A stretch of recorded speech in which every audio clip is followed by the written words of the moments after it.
So here you go. Today I'm going to show you how to make these 8-ingredient cookies that are gluten-free and dairy-free, and they're going to be delicious. Here are the ingredients you're going to need: gluten-free coconut flour, sea salt. You can either use cocoa powder or chocolate chips, honey, 2 eggs, baking soda, coconut oil, and vanilla.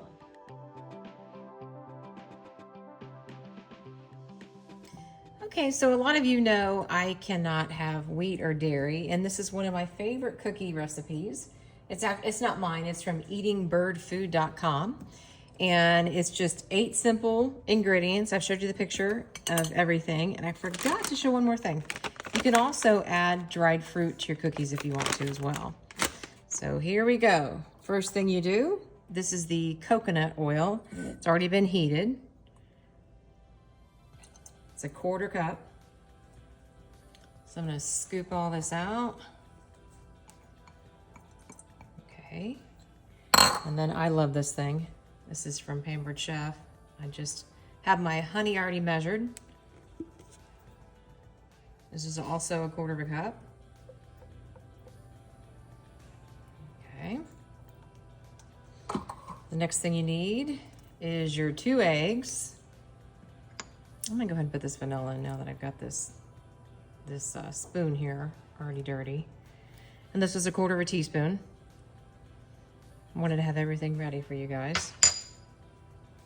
And then you've got your eggs.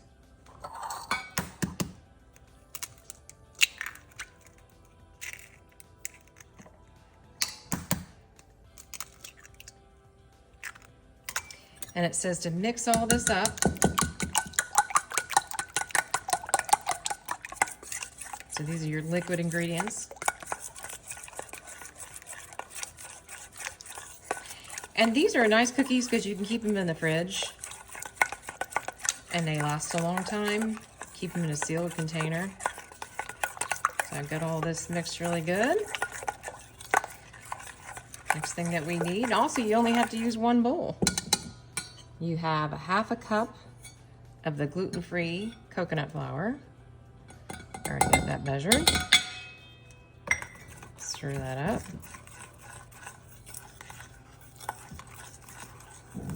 Now I have sea salt is next. I have to use my little spatula here. This was a 1/4 teaspoon, about.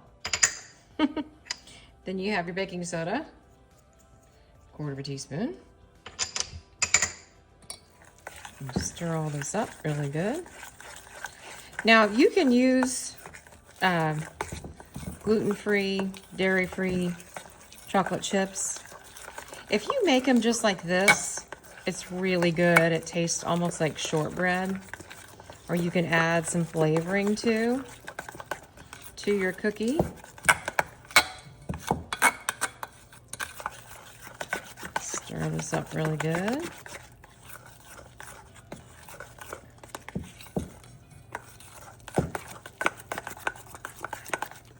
Now, they can be a little drier than your average cookie, but it's still nice to have a treat. This is just a tablespoon of cocoa powder. Stir that up.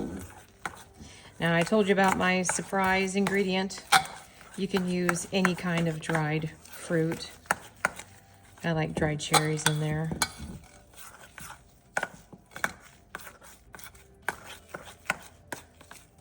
I'm gonna actually switch to that other thing, I think. Another spoon. Stuck to it.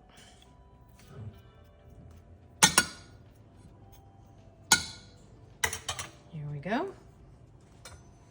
Now, mix that really good. Get everything off the sides.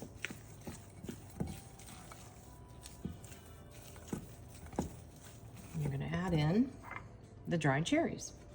I just grabbed some. I didn't even measure it. There's the dried cherries. Just kind of mix them in.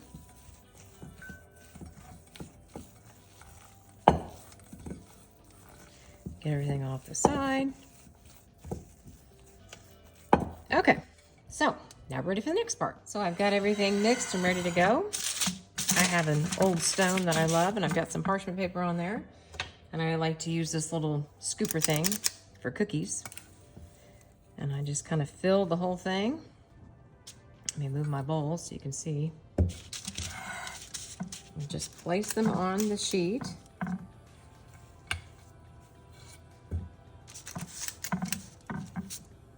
And this will make a dozen.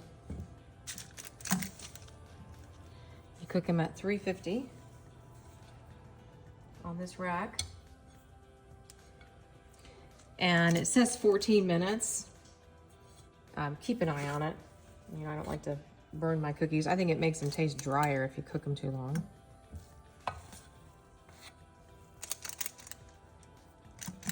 Scoop it out of there. Spatula over here.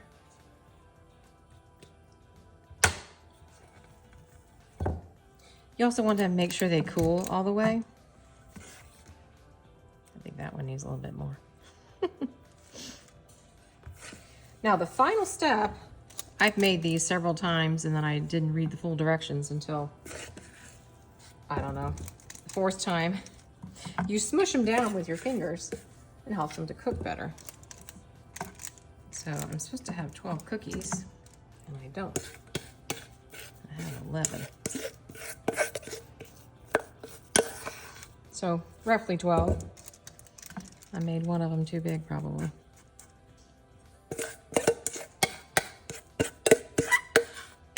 So we're just gonna have a teeny tiny little one. I'm gonna scrape all this out of here. Okay, so be careful when you do this. There's a blade there. Get all the little cookie stuff off of that. All right. Now, here's the part that I was telling you about that I didn't realize that I was supposed to do.